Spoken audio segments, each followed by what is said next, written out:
What's up, you guys? Adam here with Anabolic Climbing, and today I just want to talk about what it was like hopping on TRT. Not 300 milligrams, not 500 milligrams of tests, just 150 to 200 milligrams of testosterone. So if you guys like these honest opinions of what it was like to be on testosterone and what it is like to climb on testosterone, please hit the like and subscribe. It helps this channel out a lot, and yeah, let's hop into it. So if you guys remember, when I was sort of comparing climbing on Anavar and feeling like I was pulling through my fingers, I didn't get that on testosterone at all. Not even a little bit. I didn't get an instant drive and strength. Instead, what I got was more of like improvements week to week that came faster than I would naturally. So it's not like one of those things where I would take something like this pre-workout. It's just, I could take testosterone really at any point of the day, and I would just progress faster in terms of my muscularity. And yeah, it would just help me in that manner.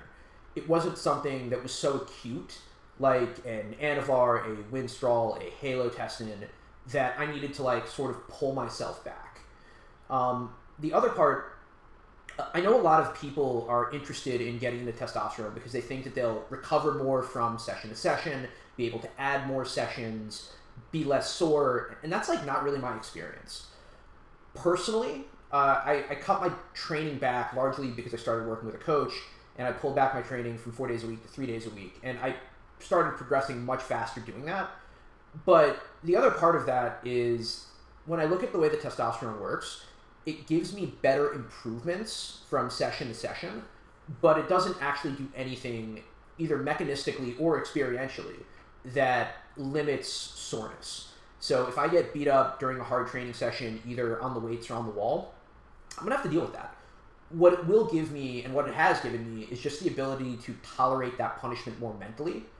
But it's not one of those things where all of a sudden I could just fire off hard sessions back to back to back. I still get sore, I still get tired.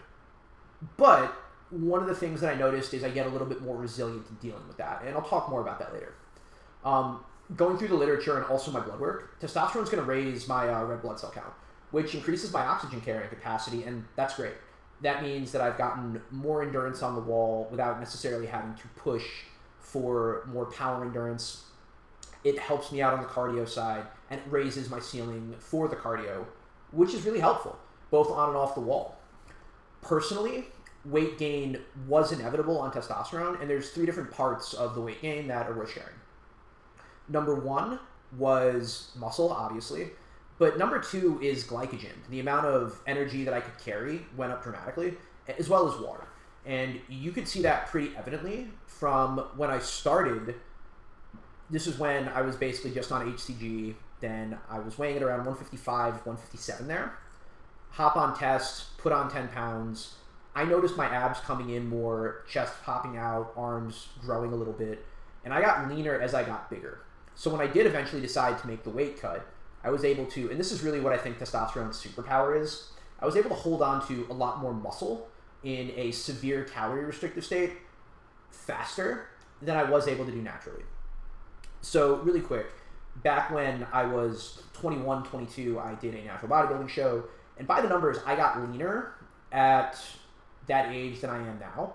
But I think, with the exception of just looking at my back, I think from the front, I actually look leaner now, despite being at a higher body fat percentage, mostly just because I hold more muscle now. And it's easier to hold more muscle leaner. And I personally think that, like, when I say that that's the superpower, if I, as a climber, am able to hold another 3 to 4% more muscle at the same body weight and getting leaner, it's that much more strength that I could carry from climb to climb. And for peaking, that's really important. So just sort of like backtracking a bit, when I started taking tests and when I was essentially growing, I didn't gain, like I wasn't able to progress climbing grade-wise.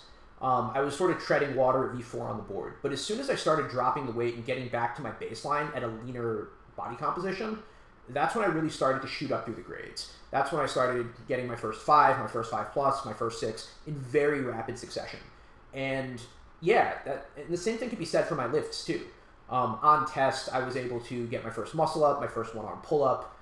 These were things that are obviously attainable naturally, but to do this in 6 to 9 months versus like 18 months to 2 years for a guy that's almost 40, that's really where it was super, super helpful to me.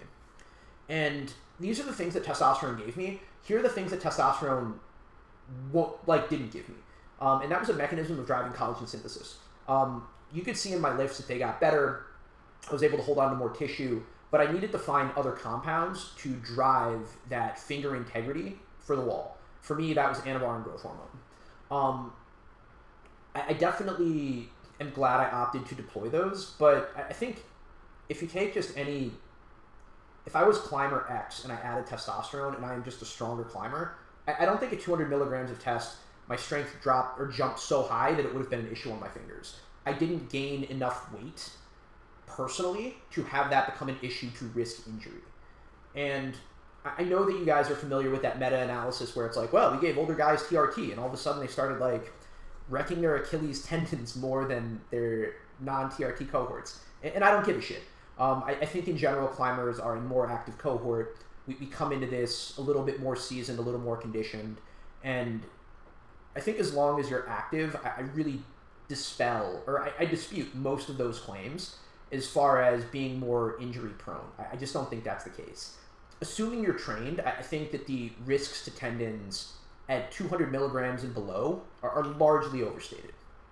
So I kind of want to transition a bit away from the physical benefits that I got from testosterone and talk a little bit more about the mental. Because I think for me personally, that was more potent than the physical. The first thing is like kind of the tenacity that testosterone gave me. So when I'm lifting, there have been parts where like it gets hard, I want to stop. And what's really dope about testosterone, for me at least, is when things got hard, that's when things got fun. I would feel the pain, I'm like, all right, let's go. All right, I got one more rep. No. I got 2 more after that. And it became exciting. And that obviously begins to feed on itself. You start getting more reps in the gym, so you start growing faster so that you get more excited so that And there's definitely a difference between just climbing on like test versus when I add in the other compounds. Like I get excited climbing on test. When I start throwing in some Masteron and some Anavar, I kind of get into battle mode personally. Like, especially when I was fighting for PRs and I was getting my first 405 deadlift or my heavier squats, music hit harder. I got amped. I got so excited. It literally felt like I was going into battle and I was hyped, like almost like a concert or a rave. And, I'm not saying this to sort of glorify this. I'm just saying it because it was my experience. It's how I felt. And I don't get that just climbing on test on its own. And I think that that's a meaningful distinction. The other part is, while I didn't get like a lack of soreness, I did find that it was easier for me to tolerate the soreness and I was able to relax. So when I am overtrained in the past, it becomes impossible to sleep, either at night or during the daytime. And I found that when I was taking TRT, I could just relax, and things that suck don't suck that bad. I could nap during the day. If I had a bad night's sleep, it didn't wreck my day. I could just sort of deal with it. I would feel less zombified. Like, even as a nootropic, I just felt more present with friends and family, which was amazing for me. And, I was chronically fatigued for probably about 20 years, and my testosterone was fine, by the way. Like, I could go back to, like, other previous blood work, and my test in my early 30s was in the 800s. Even when it dropped to, like, high 400s, low 500s in my late 30s, I was not as present as I have been on test. And, that's kind of a gift to both myself as well as, like, the people around me. I'm super stoked on that. And one of the other things is been my mood. So, both in terms of, like, the relaxing nature and, like, the tenacity and the resilience is kind of the word that I think Leo and longevity used. That's really delightful, and that's also echoed in the literature. So I'm not going to dunk on SSRIs. I think they're great if you have a therapist that's suggesting them. Obviously, it's a thing worth using. If you suffer from depression, I'm not saying testosterone is your answer, but statistically, it is a significant improvement for folks to take testosterone and have better outcomes in terms of mood and peace of mind versus not taking it. And that's actually true. Here is a meta-analysis of almost 1,900 guys. This also has a similar case for women as well, for low-dose testosterone, up to 8 milligrams a week. For ladies, that's also done in menopause. Please, for the love of God, if you are a lady, talk to your doctor about testosterone, not some dude on the internet. I know I'm rocking the OBGYN t-shirt, but you do not want to take too much testosterone and virilize. These impacts are not reversible once they happen.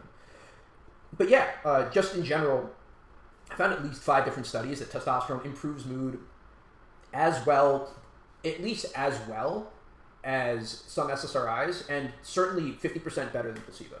So I am a huge fan of testosterone personally, and I advocate for it super, super hard. So sort of the last thing that I want to touch on is don't make this decision haphazardly. You can obviously take testosterone, you're an adult, or at least you better be an adult, but when you do, or when you opt to take testosterone, your HPTA is going to get shut down, and restarting your endocrine system is a colossal pain in the ass. This is going to affect your fertility, this is going to affect your mood. Like when you're on elevated levels of androgens and then you remove it, it's kind of like having a really warm blanket and then getting thrown out in the cold. Like that sucks. You're just edgy. It takes a time to do it. And that's not to say that it can't be done, right? Pete Rubish was blasting grams of gear, didn't even use HCG for post-cycle therapy, just came off to have his kid. And that guy is still super active, still lifts 3 times a week, goes running 4 times a week, in amazing shape, period, as a natural that like completely restarted his endocrine system from scratch. That's a thing you can do, but that's mentally grueling. So like, don't take this decision lightly. Don't just pin test for the lulz because like you feel like it. I plan on doing this for the rest of my life. This was a decision that I have been planning for at least 20 years. I have been setting myself up for this lifestyle for the past 5, in terms of getting blood work, in terms of doing research, in terms of like knowing this was the path that's right for me. And I'm really glad that I made this decision. Don't take it lightly. Know that it's right for you. And if this is a thing that you want to do, take time to get blood work. Take time to get in better shape. Take time to get your diet right. Make sure that like you're ready for this, because once you step through the threshold, there is no going back. Or at least not without a serious cost. So be mindful. And with that said, I appreciate you guys listening to my experience climbing on testosterone. If you guys like more of my unfiltered experience on various compounds, please like, comment, and subscribe. It all helps the algorithm a lot. And yeah, with that said, I'm Adam with Anabolic Climbing, giving you guys a front double on the way out, wishing you happy sending, and I'll see you in the next one. Take care.